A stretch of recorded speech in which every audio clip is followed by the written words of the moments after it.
राजाओं के पास तो कुछ भी कमी नहीं होती। एक राजा के पास बड़े सुंदर सुंदर पलंग थे सोने के लिए, और उसे पलंग पर सोने का बहुत शौक था, इसलिए वो नित्य नवीन पलंग पर सोता था।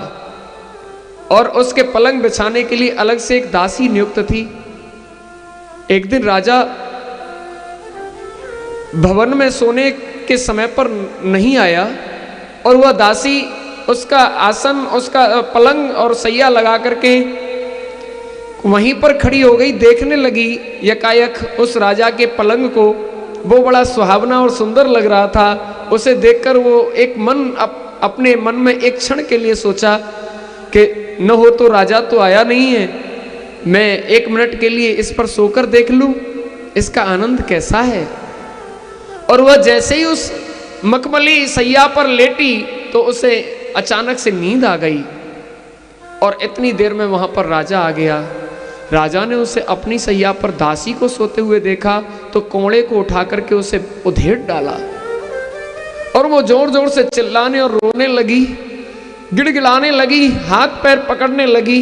राजन, आज मुझे क्षमा कर दो भगवान, अब ये भूल जीवन में कभी नहीं होगी।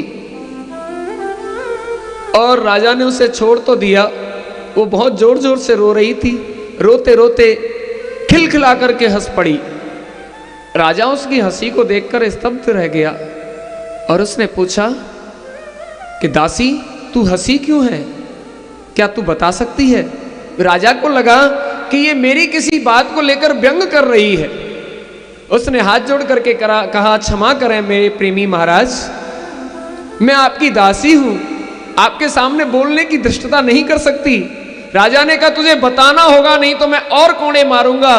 तब वह हाथ जोड़ करके कप कपाती हुई बोली, क्षमा करें महाराज, आप राजा हैं, न्याय वेदता हैं, आप जो भी करते हैं वह न्यायानुकूल होता है, वो संवैधानिक होता है, आप कभी गलत नहीं कर सकते।